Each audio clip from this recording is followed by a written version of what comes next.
She holds up a small whiteboard. On it is written a string of apparently meaningless letters and numbers.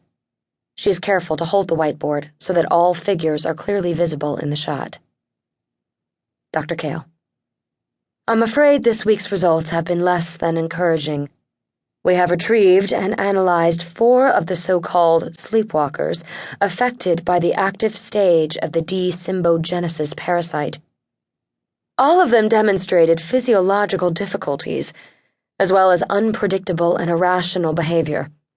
Analysis of the subjects showed that there had been extensive damage to the soft tissues of the brain and spine during the takeover process, resulting in a host that was unable to reach an accord with the invasive parasite.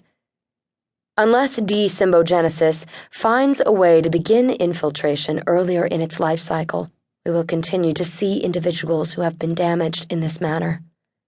At this point, neither the original human host nor the invasive parasite will be able to utilize these subjects as fully functional beings.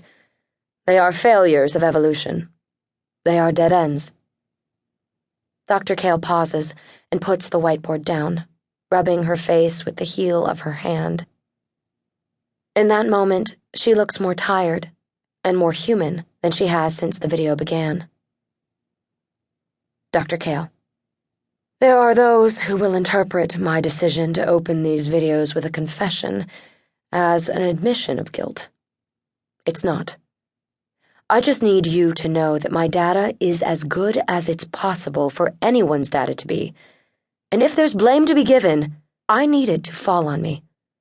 But I'm not guilty. Guilt involves feeling like you did something wrong, and while I am most definitely to blame, I'm not guilty. She smiles, a little sadly. Dr. Kale. I don't know who's watching these videos, if anyone is. Maybe it's someone from the human side.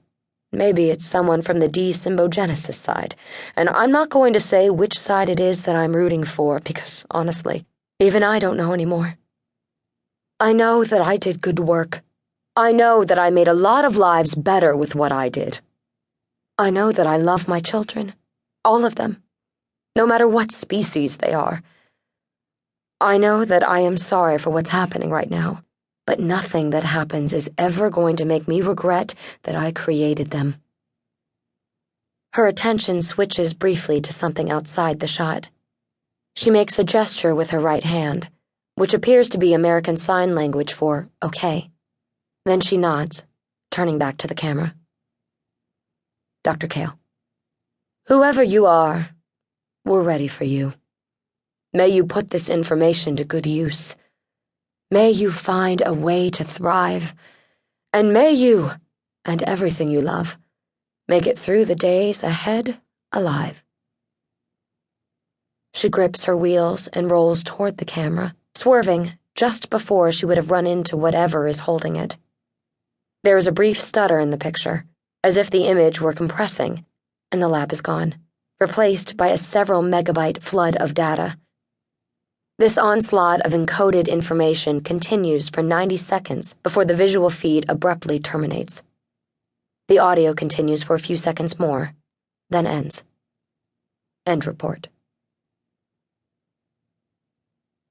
September 13th, 2027. Timestamp 1821. This is not the beginning of the end. This is the beginning of the recognition of the end. This is the point at which the world could no longer afford to pretend that nothing was wrong. The end began in 1,000 places at the same time, sending little cracks through the foundation of mankind's casual domination over the earth. It was born of hubris, and it started slowly, only to gather in both speed and strength as the days went by.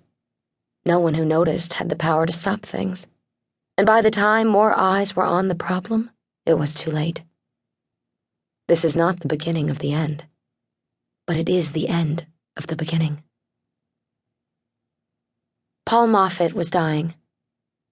Externally, he seemed to be the very picture of health, the sort of man who could still run marathons and climb mountains, despite being well into his